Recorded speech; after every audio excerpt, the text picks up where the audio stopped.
Kitty in Highgate. Hello. Hello. You are the co-founder of something called Set at 16. Yes. Tell me all about it. Well, we've very, very recently set up with Set at 16. I listened to everything, most of what Lord Nash said, and couldn't agree with him more. I think the issue that we have is that setting at 16 just for social media isn't actually enough. We need to set at 16 for smartphones, social media, and AI, because if we don't do all of it, then we're still allowing for children to find a way into these unregulated kingdom.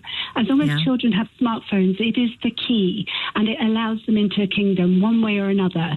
And that kingdom is getting scarier and scarier because AI is coming on stream. And I heard you talk about the much younger children now getting sort of access to these screens. Now, the bigger issue that we have as well is that, and it's coming on stream this Christmas, and we really need to do something about it. In fact, I've just written to a number of product safety organizations saying actually these sort of new AI cuddly companions are sort of grooming children for a life online, where actually it's even more difficult to sort of Tell me about them. I don't know anything about them. Okay, so basically these are sort of cuddly toys that have got chat GBT style kind of information in them. They can talk back to children.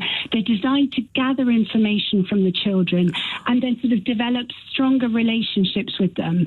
Now, in America, there's actually been an organization called Fair Play has actually sent out an advisory. It was backed by about 180 professionals with specific knowledge of, the psychology of children and technology and so forth, who are basically saying, for goodness sake, take these products off the shelf because they are causing or have the potential to cause let me just trouble. Oh my God, I didn't know about these. Let's linger on that for a minute. In the way that, say, like when I was a kid, my American auntie, when she came over to visit every couple of years, she would bring us really great toys from America that we couldn't get here, right? So my brothers would get these fantastic robots, and it was a bit sexist, but I didn't mind. I and my sisters would get these great dolls or other kinds of toys, but I had a doll called Time Tell Tracy, and you pressed her back or a button on her back and she'd say, it's 1 o'clock time for lunch, it's 3 o'clock time for a sleep, it's this or whatever, I thought it was just amazing. But what you're talking about here is a doll that wouldn't just say those things and that's the end of it. She would, through AI, be able to get a sense of where I was at as a child and adapt her message to me accordingly. Exactly. Oh, so creepy. Exactly. And one of them is even called Grem. So I don't know if that's short for gremlin, but it gives you an idea. You don't want a gremlin for Christmas and you don't want it for life. But one of the toys that was actually tested showed children how to light matches, told them where to find things like knives, had completely inappropriate conversations. Now, that particular toy has been suspended from the market. But what I'm writing to these product safety organizations to say is, hang on a second, we don't know that any of these are safe. In the short term, we know that there are these immediate risks, but how on earth are we testing for the longer term risks of exposing such very, very young children to products of this nature? Well, it could clearly, if it's the kind of AI I think you're describing, it could easily direct the child to something offline, or the matches are an example, that's something offline, but equally something online that is connected to the company in question, and they want the child to get a taste for that as well. Yeah, no, it's absolutely the case. And what it does, let's not forget that sort of children sort of 0 to 3 and actually beyond, it's such an important developmental phase. And if they start to rely and build trust on these cuddly toys, what does it mean for the parent-child relationship? Yeah. How does that skew where, if a child will naturally trust this AI cuddly toy, it won't assume that it's telling it things that aren't safe for it. Particularly if its parents bought it. Exactly. Exactly. So, I mean, I think that's one of the, the problem is that with everything that we're kind of, trying to get, smartphone-free childhood, absolutely brilliant movement. We wouldn't be talking today if it wasn't for them.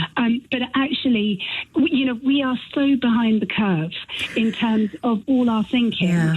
And actually, I know it sounds like, reaching for the moon, but the point that you were making before about smoking and all the rest of it, that's why we've set at 16, because I think genuinely we need to change the norm, and incredibly fast, because children don't really, this is not to say that actually things like digital literacy, a lot of the time people present it as an either you have a smartphone or you have digital literacy. No. But actually what we're saying is put the digital literacy first, but don't give children smartphones, social media and AI until they're mature enough to cope with it. That's like saying I've taught my child to read so they can read anything. Well, they can't, and they shouldn't at a certain age. Exactly.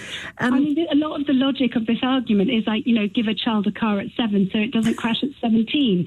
Truth is they're crashing at 7 and younger. Yeah, and they're crashing at 17 as well. It's and important. That's with all the safety measures. It's important to say as well, isn't it, that a 5-year-old's brain is mostly developed by the age of 5. 90%, I think, of its structure is developed by the age of 5.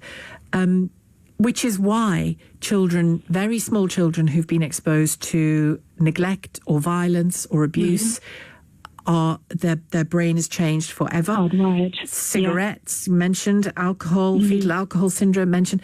That you do not want to be putting your child age 5 on social media, for God's sake. Absolutely not. And I think one of the issues that we have at the moment is that a lot of parents are only really waking up to the issue once they're in primary school, probably in about year 4, and thinking, well, what are we going to do next?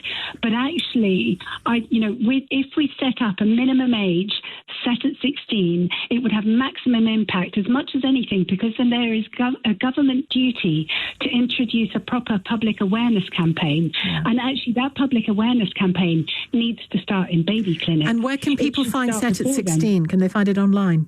Yes, it's called setat16.org. And we have literally set up this week. Okay. We set up faster than we intended, because actually we really want these product safety organisations to step up and tell the government that until we know these products are safe, we need to withdraw them. We need to learn the lessons from allowing children onto smartphones and AI, smartphones mainly, and social media, without really thinking it through.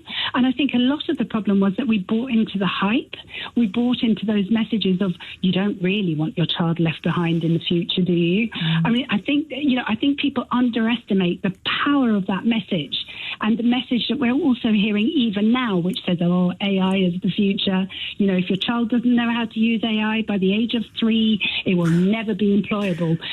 Yeah, well, I mean, there's AI and there's AI, isn't there? There's versions of everything, and children need to be treated as different to adults. Thank you. And adults need protection from this stuff as well.